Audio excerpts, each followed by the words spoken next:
ama ni Rene Court, ibinahagi ang matinding pangungulila sa kanyang anak. Nagpahayag ng matinding kalungkutan at pangungulila si Rene Butterbonia Sr. sa pagpanaw ng kanyang anak na si Rene Court Butterbonia, isang estudyante at mahusay na manlalaro na minahal at hinangaan ng marami.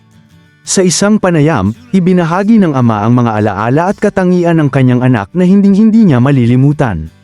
Ayon sa kanya, isa sa mga pinakamasakit na bahagi ng pagkawala ni Rene Court ay ang kawalan ng taong tumatawag sa kanya ng pa. Isang simpleng tawag na ngayon ay nagiging mahalagang alaala. Ang dami kong mamimiss sa kanya.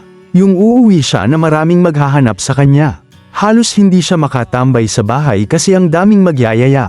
Tapos, mamimiss ko rin ang pagtawag niya sa akin ng pa. Wala nang tatawag sa akin ng ganoon mula kay Bobet, emosyonal na pagbabahagi ng ama. Bukod sa pagiging palakaibigan at madaling lapitan, naaalala rin ni Rene Sr. ang pagiging mapagbigay ng kanyang anak. Aniya, madalas siyang binibilhan ni Rene Court ng mga bagay kahit hindi naman niya hinihingi o kailangan.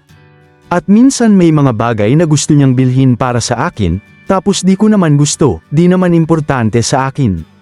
Bibilhin talaga niya, dagdag pa niya. Ipinakita ng mga salaysay ng ama kung gaano kalapit ang kanilang samahan at kung paano naging isang mabuting anak si Rene Court hindi lamang sa kanyang pamilya kundi maging sa mga taong nakapaligid sa kanya. Sa gitna ng pagdadalamhati, nananatiling buhay sa puso ng kanyang pamilya ang mga alaala ng kanyang kabutihan, pagmamahal, at malasakit, mga katangiang nagbigay inspirasyon sa marami at magpapatuloy na maaalala ng mga taong kanyang naiwan.